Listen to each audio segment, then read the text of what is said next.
One. Hey, folks, how you doing? Welcome back to Reality's Edge with Doc and Buddy. We are here today. Now, we got Buddy on this system. We are still working on, this is our Thanksgiving special, by the way. And Buddy, thanks for joining us today. We are still working on a live studio solution.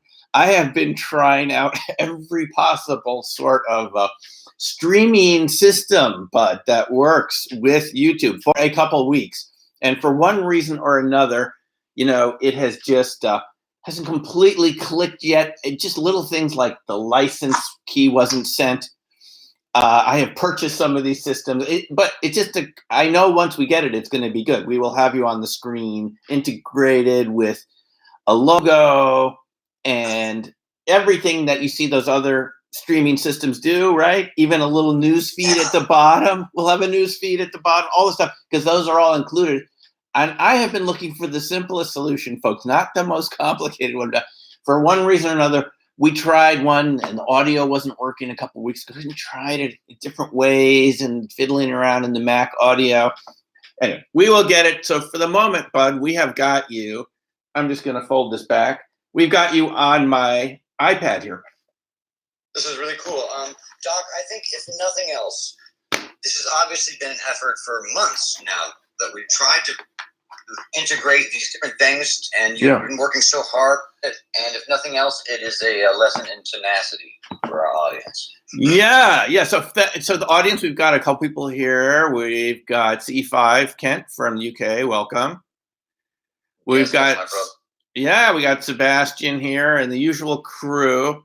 And hey everyone, we can see that more of you have shown up here. This is our Thanksgiving special with our harvest fruits here. This is the time of year where we say thanks to the earth for supplying us and keeping us going and sustaining us, right? And we're in the middle of a lot of things to be thankful for. And,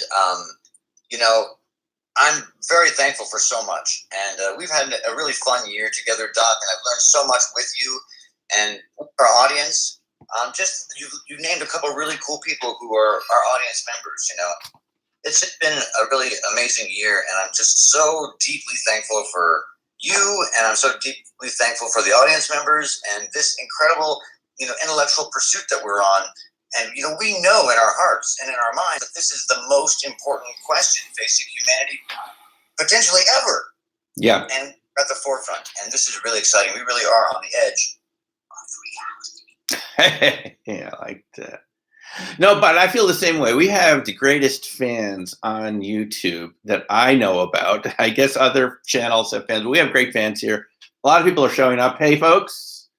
We've got Gray, Alan, and Kinda Gamey, and the usual suspects here. No, but we really do appreciate you because you're kind of what keeps us going here. I mean, Buddy and I started this, it was about a year ago, right? And 2 years ago, because we've done 2 Halloween specials. It was about 2 years ago. And it's really because we've gotten such a great response from you that it keeps us going here to kind of keep the show going. And we are going to be building it, no doubt. I'm going to get a system here. So Buddy's going to be integrated. It's just, well, what YouTube says is they want to improve the system so it's even better. And by doing that, they had to cut off the old way of streaming.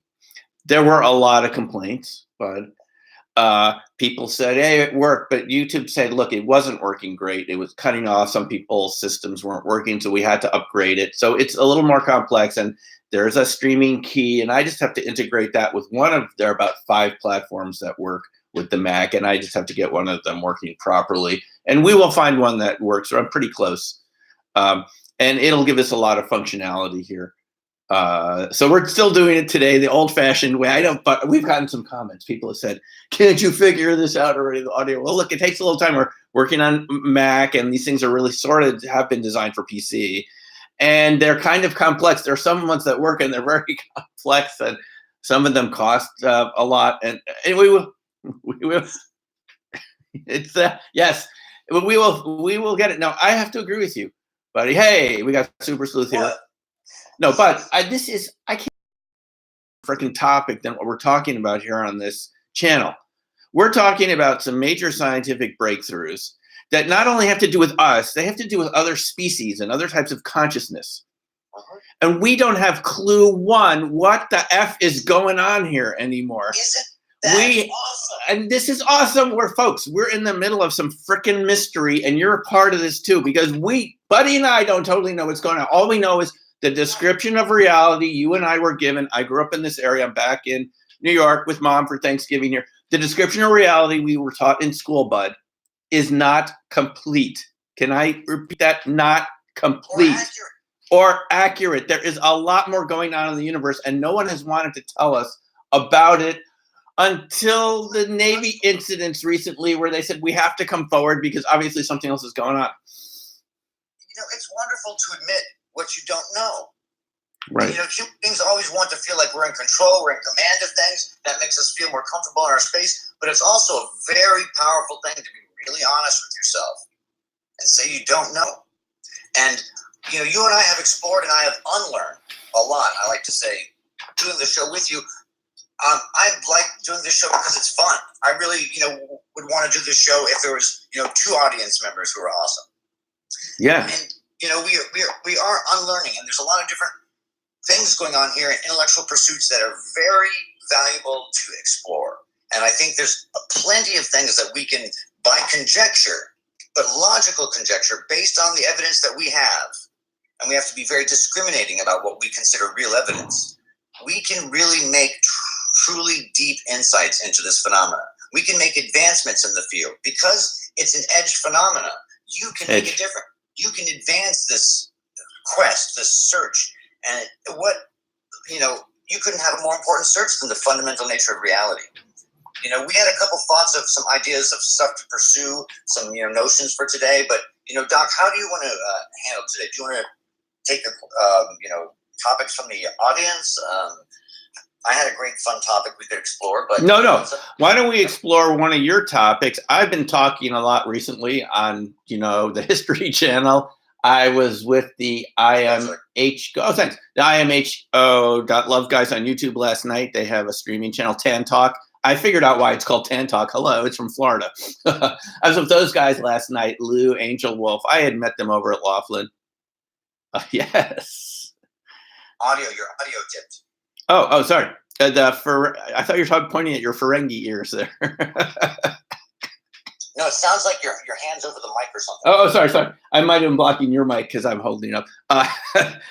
We're like holding the show together with duct tape at the moment. But here's so no, I'm open to anything that the audience wants to talk about and you want to talk about, but I don't have any agenda for today. But I'm just wondering, I woke up today thinking, why has the complete version of reality been withheld from us since we were kids? I was just thinking, because since I grew up in the school system, this New York school system right around here, what is it that we were told from the beginning? Just play the game, shut up. I've been joking a lot about this phrase in quantum mechanics. They really know? Do you think they really know? No, I mean, I think it's limited by the small number of senses we have that have evolved for us to survive as the species on this planet.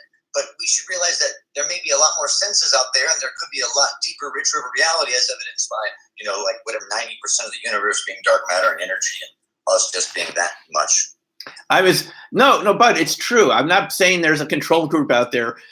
And maybe it's the reptilians. Maybe the reptilians in Antarctica have decided they didn't want the mammals in the warmer climates to figure it out. But it has been, let's be honest, shut up and calculate. This has been the message since kindergarten. Shut up and calculate. Because I've been joking about this with quantum mechanics, but that's what Merman, the physicist from quantum mechanics, said that he was told, and there's books written about it now. Sean Carroll, the latest one, Something Deeply Hidden, about multiverses, Hugh Everett. But the dominant mantra, it just hasn't been in physics. It's been, I think, since most of us in school have been told to shut up and calculate, right? Why? Yeah. And I think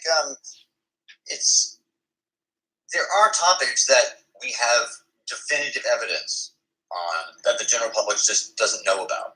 And these are technologies that, governments consider, national defense secrets. And these technologies are held out from the general population for decades and decades and decades. And we know that's true. That's not just conspiracy, you know. And you wonder where we are now. We're in the middle of, you know, the sixth mass extinction. There's no question about that, biologists saying. We're in the middle of a mass extinction. Maybe it's time to bust out some of these technologies. Yes.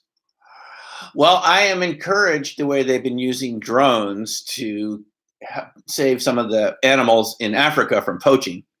That is something. And I was just thinking about this last night, Bud. There's so many other species on the planet, and we seem to have so little regard for them.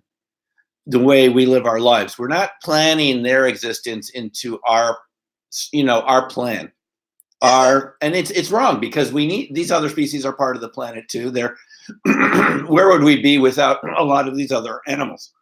You know, we don't like to accept the fact that every animal, like a turkey, an animal on a day like today, where we take an animal and we stuff it with other food and stuff that with other food. I mean, how horrific is that in one context? But you know, on the farm, there's flocks of turkeys, and they're obviously sentient. They obviously have to care for their young. They have emotions, but we evolved for a reason. It's not just chance that we were just given emotions. They were all evolved for a reason. The same reason that other animals have it. And you wonder how far down it goes. If you consider, you know, love of a parent being protective and all that stuff, how far down the chain does that go? And if another animal has all the different emotions that we have, do we have to start accepting some new responsibilities? And that's the same thing with like a craft. A lot of these supposed extraterrestrial craft are sentient. We have smart cars now. Imagine how smart they could be in the future. If they're sentient, do we have moral responsibilities about how we handle them? There's Right. Questions now, and it's really awesome to explore. No, that's a very good point, Bud. Our technology is changing right before our eyes as we're doing the show. Look what we're able to do right now. Why wouldn't extraterrestrials have evolved to the point so far beyond that their evolution is in a way that we probably can't even imagine? Because we're evolving quickly, and so they must be evolving hyper quickly, you know? Yeah. If technology keeps growing exponentially as it grows, you wonder where they're at. And, you know, this brings up one of the topics I wanted to kind of get into today. Yeah, go ahead. You can presume that everything that we encounter of them is by design. Yeah. We cannot be so self-indulgent as to think that we are, you know, as smart as a civilization that, you know, apparently is at least 100 years more advanced than us, minimum, technologically. And that grows, as you say, exponentially. So they could be showing us what they want us to see. And even if we see certain things, we may not be able to trust those things. We could meet, a craft could land and a parent biological entity could come out and look just exactly like a biological entity, but may not be a biological entity. Maybe it's an avatar. It's like a second generation created being. But maybe it's a second generation created being not for a biological species somewhere else, but for an artificial intelligence somewhere else. You know, you can never trust anything almost in it. But you have to, like you do in life, go with love and faith, and you create your surroundings, as we know from consciousness explorations and stuff. And I've been very curious about why would they choose, if they want to show us whatever they want, why are they crashing these craft? Why would they crash? Very good question. Around the world. And I've got some different possibilities, and I'd love to hear what other people think. Should I explore some of these first? Yeah, I just want to say this is something I've been wondering about, and I'm sure our audience too.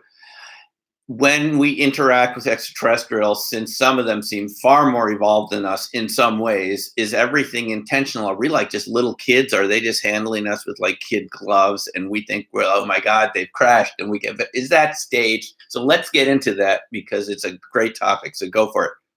It's like a lion at the zoo saying, you know, when the zookeeper comes in and like, you know, whatever guard, wow, I had control of that. You know, I saw that weird human thing move across my pen, artificially created environment to live in. Maybe more similar than we know. But anyway, I was thinking, why would they crash? Well, you have to think about all the different possibilities. Let's just throw them out there. I'd love to hear what you guys think about why would they crash. Okay, one reason is that they're actually not flying from millions of light years away to get here to crash? What if they're not extraterrestrial? What if they're human-made from like a breakaway Greek civilization from the time of the Antikythera mechanism? They realized after the burning of the Library of Alexandria that intellectualism has to be prized and protected. They went underground, and their oath was not to interact with general society or reveal the secret society, and they could fund and create stuff 100, 200, 300 years more advanced. Maybe that's what's happening. Okay, so let's just mention that one a second before we go to part two. So this idea would be that they're not coming from far away. They're local, and they are crashing on purpose to some of them. I have heard about, okay, so we're talking about, let's just. Wait, this is different. This is different, actually. This is that they're human-made. Human-made. Because they're not perfect. Oh, okay. They're human-made. They're from here. Civilization. Okay. I want to get that straight. So the first idea is breakaway civilization, sort of like human, different, evolved in some ways, perhaps more, but they still make mistakes. Exactly. They could just be humans just like us. They could integrate with us, but they have a breakaway secret society that's for the advancement of knowledge. So someone on our channel is calling, the chat room is calling it crypto-terrestrials. I like that's good, Omar. That's a good one. Cryptos. Yeah, I've thought about this too. How do we know we have exhausted? We think we know every civilization on the planet. How do we know that we're not wrong? Yeah, they could be walking amongst us, just have a secret society. Yeah, secret society. Yeah, why not? So that's one. Okay. Two is it's a test from extraterrestrials. They throw it out there like, we throw a funny, turkey doll out to a lion, and the lion has a zoo and the news, records it for local evening news on Thanksgiving. Maybe it's a test to see if we go destructive with the technology. We see where we're at as a civilization. If we're too disorganized, if the fighting and the advancement and the unappreciation that helped humans evolve destroys us ultimately if they test us, or if we're able to use our consciousness to overcome our worst aspects, to use this technology to save ourselves. Could be a test. Yeah. Testing. This is a test only. Testing. It could be, this is one I like a lot. It could be real physical proof that we are not alone. And that's more powerful than any technology. This is a shift beyond Galileo, beyond Copernicus. It's almost, difficult for humanity to reflect on how important this is. We would realize if we're not alone, and we have the proof, and our governments came out and said, look, there's other advanced things out there. We're not alone. God's creation is so much more glorious than we ever thought. And that proof might make us realize that how special we are, that there's only one humans from Earth. Yeah. All these species, there's only one turkeys from Earth. Once species goes extinct, maybe this might be a way for us to really save ourselves, because thoughts, ideas save more than technology oftentimes. Thoughts are the things that power the technology. And if we had a real proof and understanding of our place in the universe, we might realize, oh my gosh, we have to throw away war right now because the technology is so dangerous. An invisible metamaterial hypersonic nuclear missile. In the hands of one person, this is, we have to throw away war now. Maybe it's something like that. It's a proof thing of our place in the universe. It's like the ultimate gift, letting us know who we are. So that's three. I guess that'd be proof, we could call that. This could be another weird one. Who knows? There could be a von Neumann probe that landed in the galaxy, the solar system's been monitoring, and has factories, and it only builds things in response to our technology level, and not like a penny more. And it's just strictly operating on previously programmed protocols. So they'd be made custom nearby or on a hidden base on Earth by some sort of crappy AI system, heartless. That would be 4. 5, this is one I've spoken about before, get the F off the planet technology. Out of all the things to give us, why give us the combination of technologies that would allow us to leave the planet? And a lot of people believe they've been saving DNA and samples of all the precious biosphere from Earth. So that would go in line with that. So it could be get the F off the planet technology. Something is coming that we can't stop, or we are not allowed to stop, or you can't stop, or a convergence of things. So that's the happy peppy number 5. Yeah, you know, Doc. I'm just reading a comment here from Sebastian, which is also a pretty good one here, which is that perhaps it's us in other timelines, and time isn't really a line, and we're popping in from parallel realities of us in alternative versions of Earth. Whoa! You mean like a fractal resonance? That's what the next one down is. The next comment from Kinda Gamey is about fractal holograms. Maybe we've achieved fractal hologram status in another timeline, and this is no longer difficult for us to move around the timelines through something. We figured this out. Yeah. We know resonance connects things that are separate fields, things that can be connected no other way, and makes them both react in harmony. So, if this is a fractal universe, there could be an identical universe just over the horizon. Oftentimes on these fractals, there'll be a curve and they're all the same shape and size. Yeah. Over the horizon, and by us having a harmonic, even our consciousnesses could be like that. Our consciousness has real power levels, detectable power levels. I have this Muse on, and it detects my hertz. It hurts. It hurts. Okay. Oh, wait. Okay. So, buddy, I got to pick up on this one. So, other parallel realities out there, other Earths. What about the mirror neutron universe idea that they're studying at Oak Ridge? Now, I just want to reiterate to folks, you and I were on the Mysterious Universe show with Natasha. Yes. What was it? Mysterious Forces X or something like this. And right, she's into these topics. So Natasha wanted to know about this. You and I both went on the show, and I just want to remind people, this is being researched at Oak Ridge National Laboratories, one of the main government labs for the Manhattan Project. And there's 60 years. And yeah, they're doing tests for this one by fire. Okay, so let me just explain how this one works really quick. They're firing neutrons at a wall.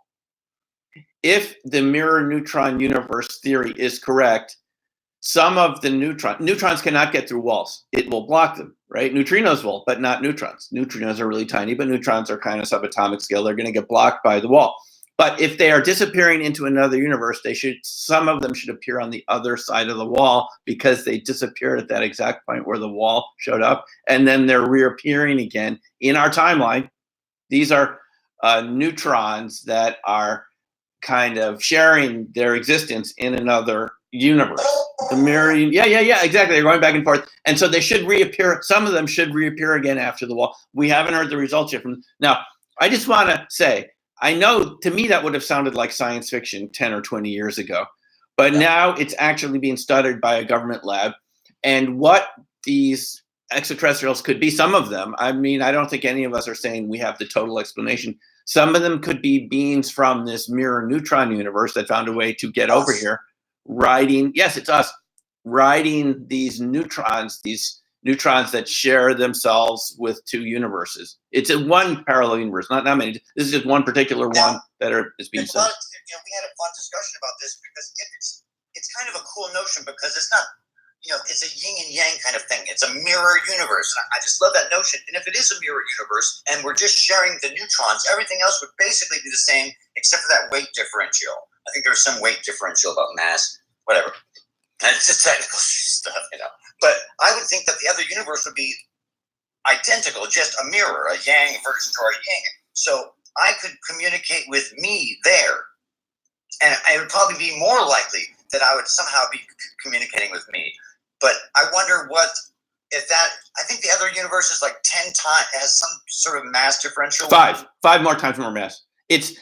They are speculating this mirror neutron universe is what creates our dark matter. In other words, this is a mirror universe. It's not way out there over the event horizon, but it's in our space at another frequency, so to speak. So we only interact with it through gravity, no other way. A mild gravitational effect. But because there's 5 times as much matter as we have, it creates in our universe dark matter. Got it? The missing mass. The missing mass is in another parallel reality. And it was Yang and Lee, the Nobel Prize winners in physics from 1957, Brookhaven National Labs, not too far from here on Long Island, that said, why do we only find these right-handed, let's see, right-handed spinning neutrons?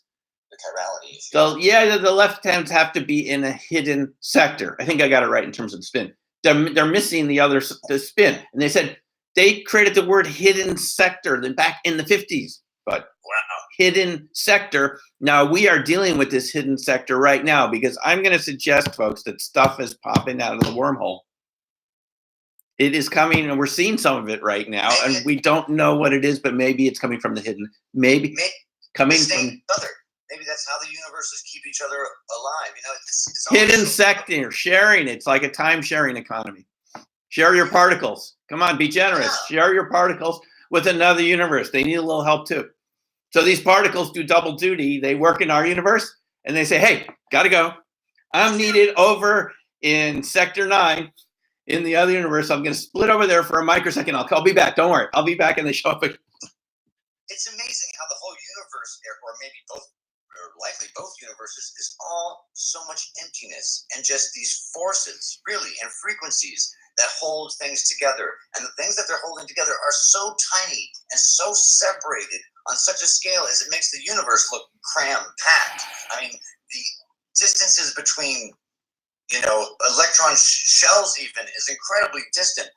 And it's really hard for us to understand how everything really is just almost imaginary frequencies, waves of probability. It really kind of lends itself to our universe not even being substantial. No, I know. It's true. It would suggest that the empty space around us, the physical empty space, is actually teeming with life at other frequencies that we're not quite tuned into. What looks like empty space is actually full of energy and mass. And, you look around and say, hey, nothing's going on, but actually there's a ton going on. And, well, it just depends how much, look, you have to tune into other frequencies to be able to perceive this. We do this in RV. You were in our RV class recently. We all had a great time in that intermediate class. It was fantastic. It was you and Kathy, and it was jam-packed with, we had a great weekend, didn't we?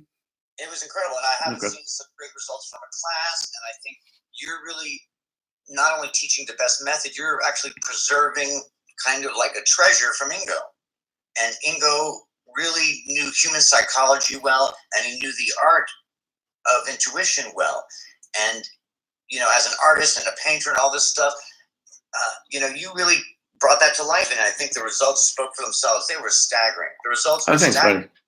Yeah, you did a great job. Kathy did a great job. I'm hoping we'll see some other folks in the next class, maybe from this chat or somewhere.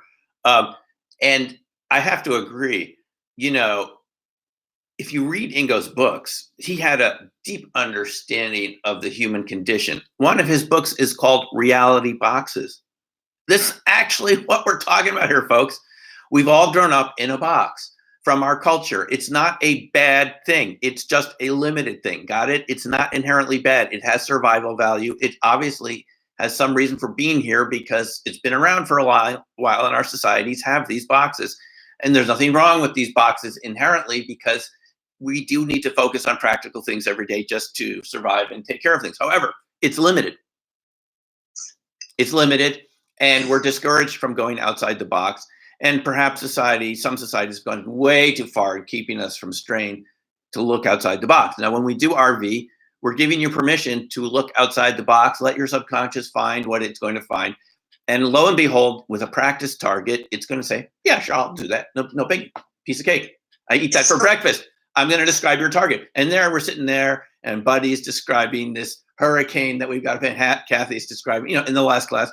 And you're thinking, how does it, I'm sitting there, how is it possible? How is it doing it? Because the subconscious has this huge supercomputing power, and it's nothing for it to describe this picture. Say, yeah, I eat that for breakfast, man, no problem. And it's going to time sharing. It's doing other things at the same time. It just shows us, look, the point is of reality boxes that we all have superhuman powers, but we've been brainwashed into thinking that we're just these limited beings, doing what we do, and there's just more than that. There's a Western philosophy of having control over things, you know, and I think when you put things in a reality box, you feel you have control over everything in the box. But the second that, you know, RV teaches you so many wonderful things, the second you let go of all of that, the second you even go completely blank, and allow yourself to lose control and not even care about control or the context of it is, or even what these words are that are coming out of my mouth. When you go to places of nothingness, the information comes rushing to you, you know, and it's no longer about, you know, I often say that, you know, reality to us seems like, you know, looking down at a tree from above, all these things seem separate, branches and leaves and fruits and birds. But if you look at it from the side, they all connect by branches and the hubs connect to more hubs and branches until you get to one trunk. And somehow there's a substructure that RV and our intuition, and it lives outside of this box, allows us to connect to any place, anytime, and maybe affect a little bit. It's and affect it a little bit. I mean, there's no doubt about it. We did have the remote influence program within the Stargate program. We know some of those people. I have mentioned that I've been told by a former Secretary of Defense that the Russians had excellent PK practitioners that scared the heck out of our defense establishment in the 70s. They could affect things 1,000 miles away. Yeah. We know this for a fact. It's never been made public. They didn't even tell it to the remote viewing unit. But when you talk to these people at conferences and so forth, so yeah, it's really real. I don't know. It hasn't made the news yet, this PK ability. But these are all permission slips, aren't they, buddy? Permission to explore a little bit. And I think we're living in a fantastic age now where we can explore some of these and no one's stopping us from doing this. No one's knocking on the window of your van right now, of your truck, and saying, oh, you guys, this is censored material. You can't talk about it. No one's knocking on my door. I bet no one in our audience has anyone, Men in Black, showing up. You can't talk about this. I think we can talk about this now, and we should, because this is the boundary of science, culture, art, and everything goes to this edge. It's reality. Call the show Reality's Edge. But for some reason, for a long time, at least while I've been alive, you've been discouraged. We have been discouraged as a culture from exploring these topics. And yet it keeps knocking at our door. We call them ETs. We're exploring this in your list right now of what these beings are. They're sort of knocking at the door. And this last item here, you're sort of saying, maybe they're saying, hey, guys, there's just more. But if they keep knocking and we keep being afraid of them or shooting them down or whatever hostility we reach, kind of send their way, they're probably not going to keep showing up here just because they're saying, hey, they're still in this very primitive state. I mean, let's come back in 100 years and check up on them again. Yeah, and you know what, too? They've tried to communicate many times, and you can see that by physical actions, even visual actions where they interact with flashing of lights or mimic jets or helicopters. I mean, they try to communicate with us, but we're too stupid to understand the next steps. And so I think it's natural for us to want to attack something or kill something or capture something or take control of something that's more powerful than we are. But the whole universe is that way. You know what I mean? The whole universe is more powerful than we are. And you know, RV does teach you cool things about like not even caring about that, finding your place. Right. It's a pretty big step but as you know, the first step in RV really is a cool down where you're quieting the mind down, but you're creating the space, just like you're saying, for other things. And you're saying, okay, for half an hour, 15 minutes, half an hour, I'm going to let whatever shows up show up and just agree to write it down. That's the Ingo system. This is the rules in a nutshell. Don't edit anything out. Harder to do than it sounds. Just write it down somewhere on the page. We will sort it out after the session's over. You will sort it out after the session, right? It's so amazing. It's so amazing. You literally don't have to concentrate. You don't need a magic gradient. You literally don't do anything. And it's so counterintuitive. You know, it's wonderful. And I can't wait for the advanced class because the basic class and the intermediary class were like both mind-blowing for me. You know, the first one was, you know, getting the advanced perceptions and things like that I didn't know what to do with before. I had no way to utilize them. They were hurting me. You know, they were hurting my ability, making me, you know, question myself. So that first class allowed me to do that. And then this next class actually learned what RV really was. I wasn't doing RV before. I was just doing kind of structured intuition a little. And so now I've learned the basics of RV, and then the next one we're going to be moving into all this other cool stuff that you're talking about, like even clay and stuff. Oh, the clay modeling. It's all a big part of it because, Ingo's idea, and other psychics too. He wasn't the only one there. He worked with Bevy Yeagers, who was also self-taught, by the way. I got to meet her a few times. She passed away a few years ago from the U.S. Psi Squad in St. Louis.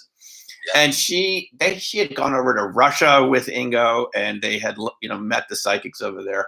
And there were a lot of them. Joe McMonagle is still practicing. I believe he's still teaching classes at the Monroe. So we've got a lot of these folks around, even others that showed up at SRI, like Hella Hamid, who was Ingo's friend, who everyone said was probably the best viewer they ever encountered. Hella Hamid, just an artist. I mean, some of her sessions were just so freaking accurate. And Pat Price, and so many of these folks. So, they all knew that there was different ways to tap into the signal. But they're all saying the same thing. The signal is there if you take the time to do some training, learn how it feels, right? Yeah, and you wonder, what are the boundaries? There's people like Ted Owens, and Don Hutchinson. Yes, Hutchinson effect. Big one. Big one. And what are the boundaries of this stuff?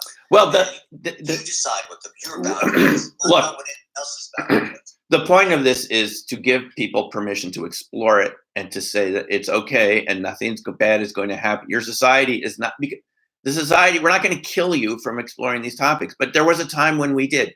Do you remember the witch hunts in this country, in the Massachusetts Bay Colony, the Inquisition in Europe?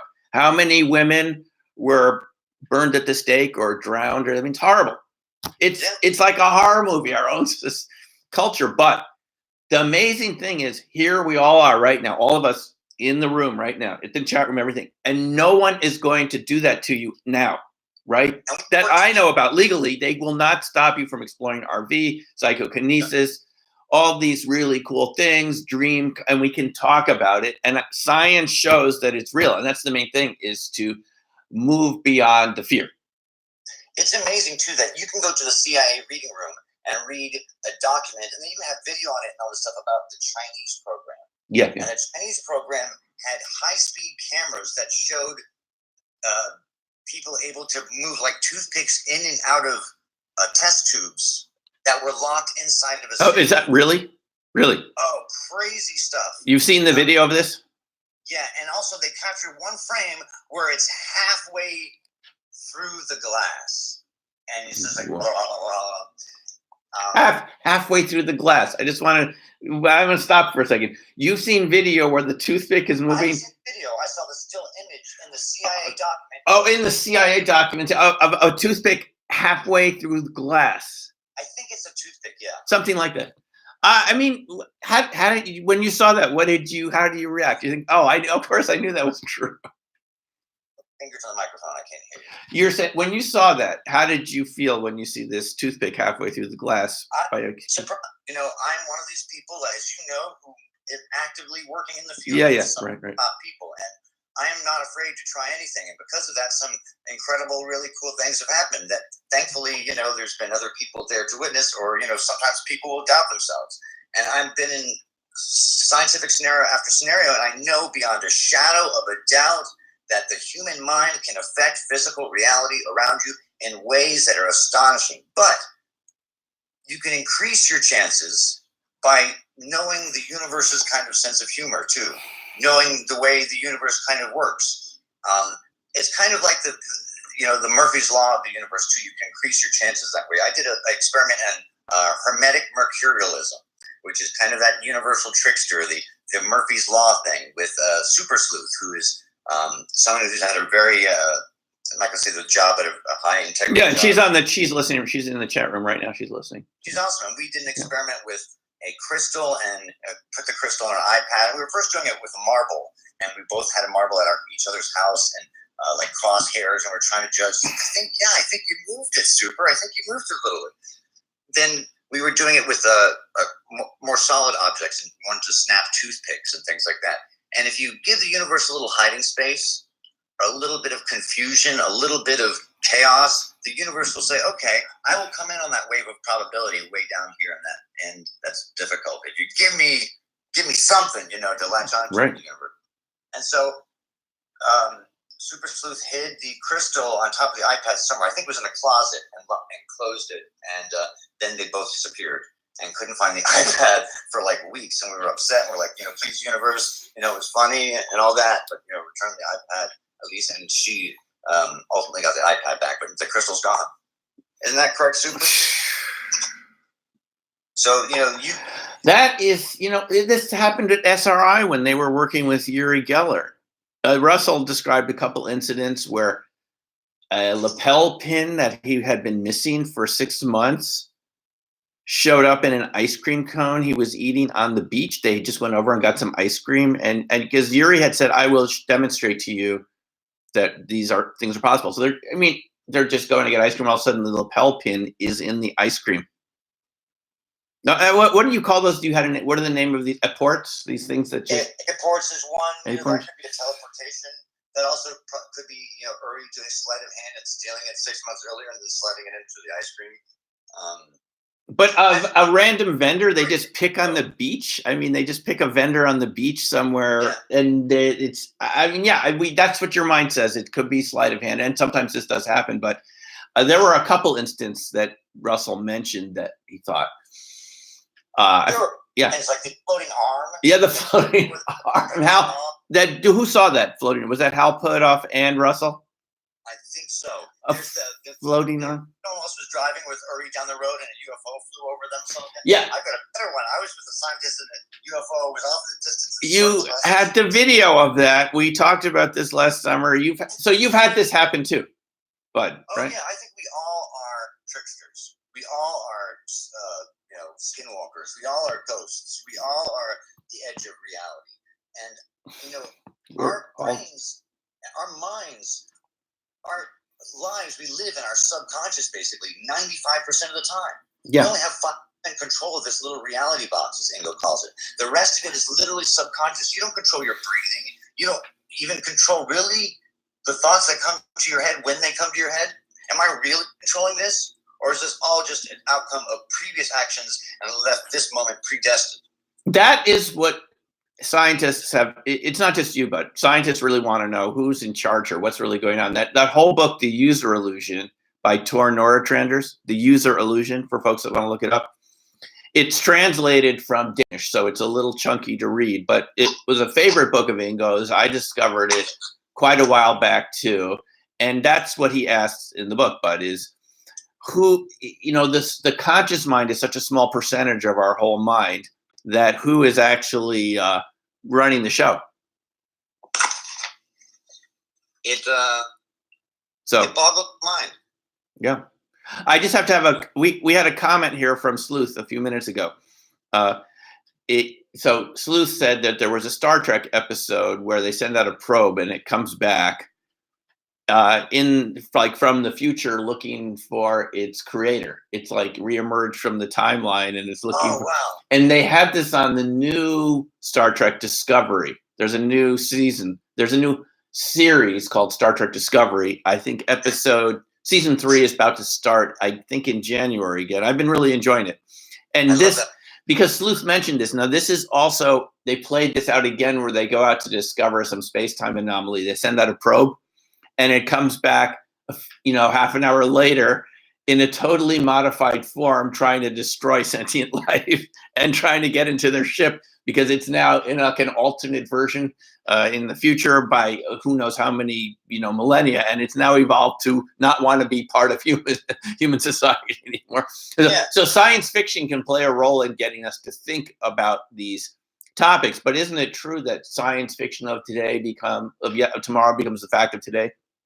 Absolutely. This could be all the digital dream of a futuristic AI that, we evolved beyond biology and we became completely digital. And maybe that digital experience that became an ultimate super brain said, I've lost that individual sense of humanity and that creativity that comes with humanity. The only way to try and find that again is through a simulation where everything's really just forces separated. I don't even have to create real mass. That would really suck to find out that we are a simulation and we've got no free will. That would really. Well, that's just one remote possibility. I somehow doubt that big time. Even but yes, you'd wonder, why would we live in an experience that's all deterministic with no free will? Although we feel like we do, why would we have that experience? And then I said, I had to deconstruct my own question. Experience. There you go. There you go. Maybe it's about experiencing the universe, experiencing itself, the future computer experiencing what it feels like to be Buddy, the universe experiencing what it feels like to be Super Sleuth or Simeon. Yeah. It's but you've talked a lot about empathy in our past broadcasts, the importance of empathy. And don't you think that's a big learning experience for all of us? RV, you almost can't do it without empathy, right? Empathy equals resonance. You're connecting with else. And resonance is the tuning forks. You both start to vibrate. And resonance is love. And so you can call it all these different things you want, but it's also truly understanding. But it's power. It's not a joke. Empathy really is the ability to connect with something else that was still like a tuning fork. It's completely still until you start to resonate with it. You find its point.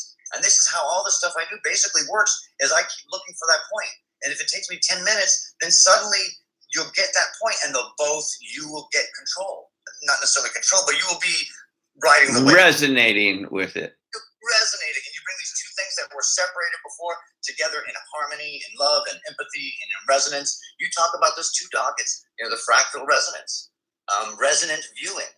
Yeah. I came up with the word planetary intelligence for that sort of empathy, but that's just what I called it, which was just a little bit every day, becoming aware of your connection just to the other living things around you without having to feel that sense of control, just because we're not in control. We can't live for a minute without this oxygen. And where does that come from? Trees and organisms that make oxygen. Do we go around and say, thank you for all this oxygen you made? We wouldn't be here without you. We can't even live without trees.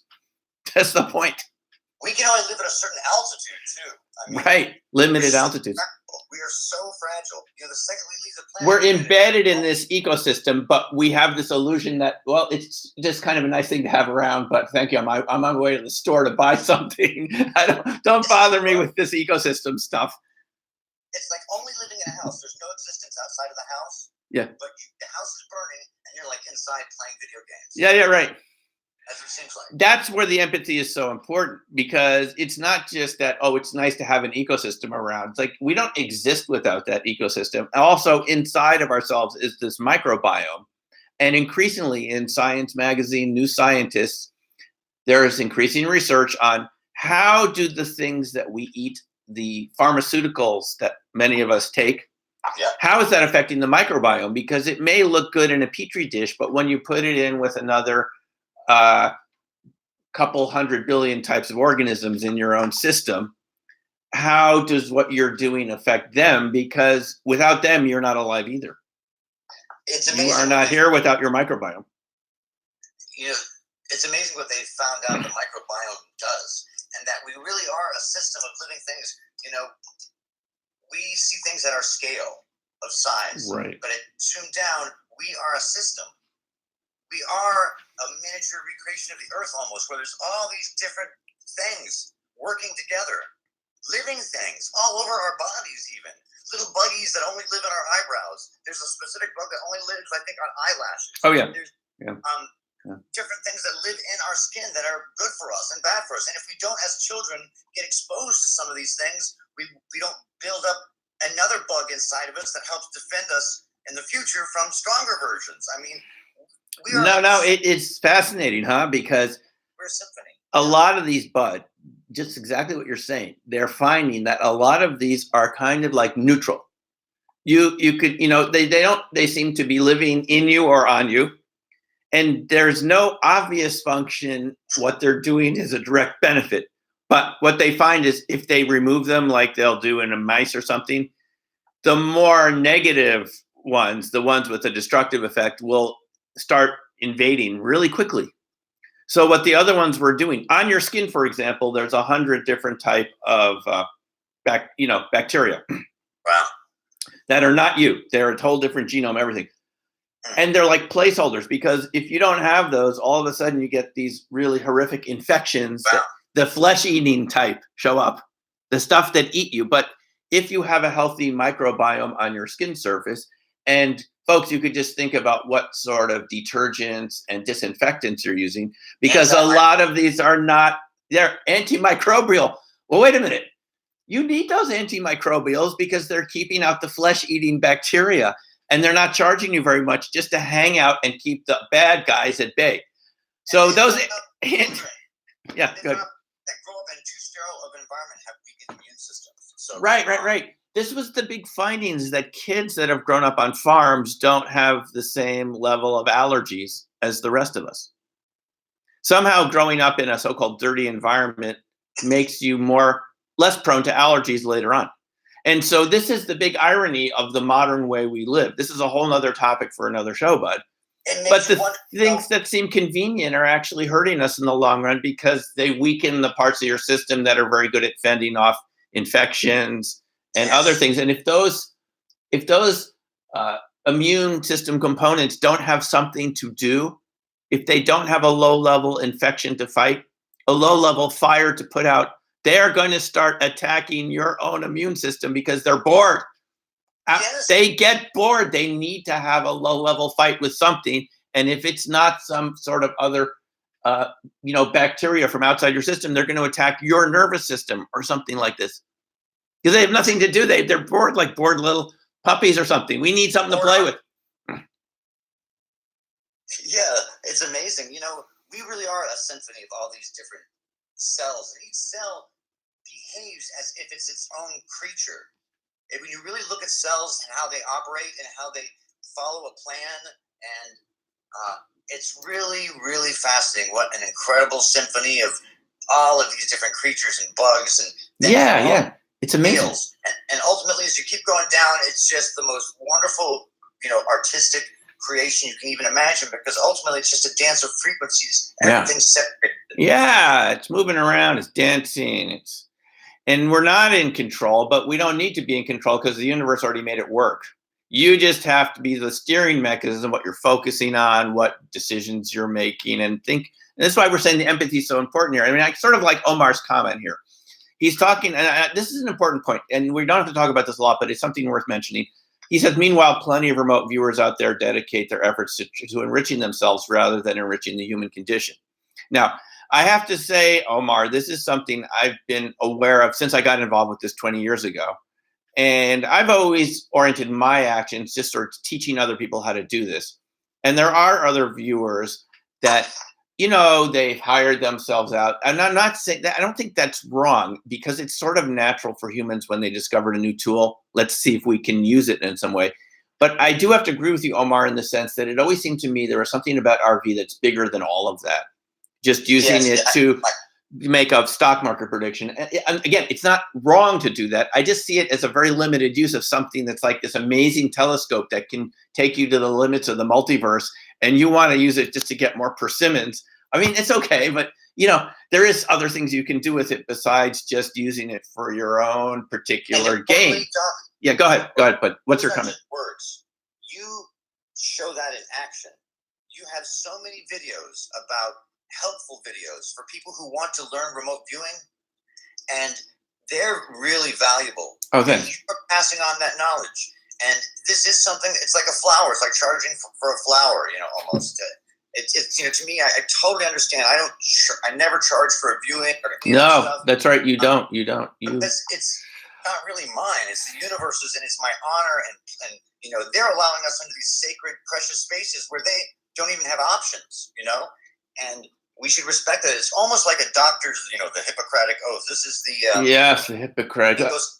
Well, buddy, you use this in your neighborhood. Am I right from that article by Maureen that you donate your services to the poor in your neighborhood where you are in the Bronx? That's correct. Yeah. Yeah, and there's nothing more wildly entertaining. And sometimes, like, there's an adorable woman that I've seen a couple times now, and her name's Mama Cece, and she is kind of like a Tyler Perry character on 10. She is like absolutely incredible, but she has horror. You can see that her legs are incredibly bowed, and she's in a lot of pain. And I've helped her on several different issues. There's nothing more wonderful than like seeing her a week later and be like, "Oh, buddy, I feel great. My shoulders feel good." And even if I am only providing them that psychosomatic, and there's not some real healing happening. And there's been a lot of different people at a lot of different places, and sometimes I've even had like, 7, 8, 9 a week. And that's been like the busiest. And then there's other times we'll have like one. And it's just kind of a reputation amongst the people who don't have any other options. And it's been really rewarding. But I've also do that too. I give away my time for research, for RV and PK and all these other things. I think it's our responsibility, if we can go to these places, if we can go to the edge of reality and do something, and it's of value to the other people who are studying the edge. I'm here for the team. I'm like, come on, guys, let's go. I'll throw myself into the darkness with you. I'm not going to charge for it. We're blessed to be in this position, but not. We're, I think, genetically different people too. Our parents raised us a little different, Doc. I think we are resonant, empathetic people. That's why we think this way. Yeah, and I say the people that have been involved in the RV classes and so forth, you have to want to go a little beyond, the classical sort of way we're brought up to think about something a little bigger and not just about the immediate gain you get from it. It seems like it's a self-correcting system. I mean, people come into RV for whatever reason, a reason they think, but they leave with a whole different conception of even who are you? This is a really question. Who's doing the viewing? You were asking this a few moments ago. The conscious mind realizes, okay, I'm not in control. And you know what? It's kind of cool. It's okay, because when I cede some of my control to the subconscious mind, some really cool things happen. I can fly around. I can go back and visit the Wright brothers, Kitty Hawk. I can go to the pyramids 10,000 years ago. And the conscious mind kind of likes it. So it seems to me, Bud, it's like a process of evolution. We don't want to say to the conscious mind or the ego, you're limited, you're bad, stop it. Actually, you can get all those types of awareness on board.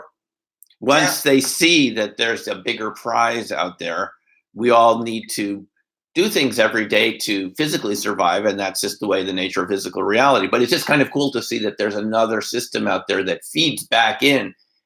And how many times have you had intuitive hits where it turned out to be accurate, where you're just going along and all of a sudden you get this feeling, and one way or another you say, wow, that really helped me. If I had made the other choice going against my intuition, that would have been a disaster, but I followed my intuition. Isn't that really what it's about? The intuition is steering you in the right direction, not just for you, but for everyone you're involved with. Absolutely. Yeah. And you grow each time, you expand each time. Lately I've been working, allowing myself not to feel bad over synesthesia.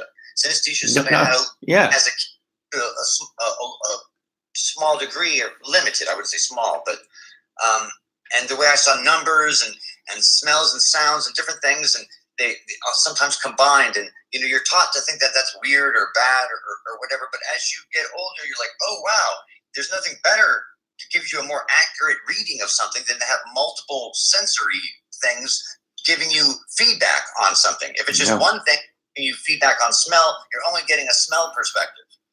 But if you're also getting a sound from a smell and getting a smell from a smell, wow, that's multi-textual. That is really interesting.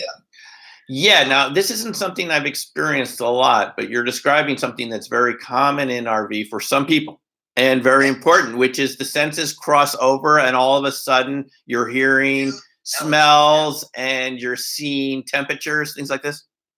Yeah, and you're hearing relationships. Like you'll see a picture of a couple together and you'll hear a sound that'll tell you the quality of that relationship. Yeah, different way of picking the information up. It does. Go ahead. You can smell a picture in an RV and it'll tell you the condition of the people in the picture. I've had, it was a wedding photo, and there's this putrid smell, and it was a bad smell. And it was indicative of what was going on in the relationship. Well, no, that's a very important point. But during RV, these things come across in really non-ordinary ways. And sometimes you are the one that pointed out in the last class is that sometimes you end up writing these really funny things down that you later can see that connected to the target. But at the time you're writing them down, thinking, what? And this, you won't write it down unless you follow the instructions. Don't edit anything out. We've seen in a lot of sessions, people will write something really funny. You look at the target and they basically nailed it in one sentence. And like Kathy had two great ones. One was like, yeah, which was like the sound you make when skydiving. I forget what the target. Yeah. I. The skydiver target. And I want to hug a wing, something like that. And it's like if you're in a plane, you want to hug a wing. You know what I mean? If you're I feel like hugging an aircraft wing before you're skydiving. Buddy, she wrote down in a previous class, the one that you were in, the first one. Do you remember? We gave her a picture of Stonehenge, and she got Rolling Stones. I was getting this feeling of the Rolling Stones. I said, I don't know, write it down. You know, write down. Are they Rolling Sarsen stones? That's how they think they got them. They're rolling them or something, and there's big stones. Those are sort of these double entendres that at the time you can't make sense of, but when you see the target later, you'll say, wow, that really fit the target. So the lesson is, Bud, the Thanksgiving lesson is, when these things show up in your life, you should investigate them a little bit and be curious and think, what does this mean? Because that's not what you expect, but you'll see that it sort of fits in the theme of your life at the moment in some way, but you can't make sense of it at the time. To me, that's the big learning lesson of RV. And to go back to Omar's point a few minutes ago, it's not always a direct benefit, like I'm going to find the buried treasure. Again, nothing inherently wrong with that. But it gets you to pay attention to the non sequiturs, which can have a big payoff if you pay attention to them. But at the time, they didn't make sense. But from the RV training, that's a real signal. It's coming from some real intelligence, part of my intelligence. But I don't know what it is at the moment, but I'm not going to throw it away. It's like you are a turkey and the universe is the stuffing. And the universe is inside of you. Yeah. Happy Thanksgiving. Happy Thanksgiving. Well, thanks a lot, Bud. And thanks a lot, folks. Thank you, Doc. We will see you in the next version of Reality's Edge. Thanks for all your questions and comments. And we will be seeing you around the universe. Take care for now, folks, and take care.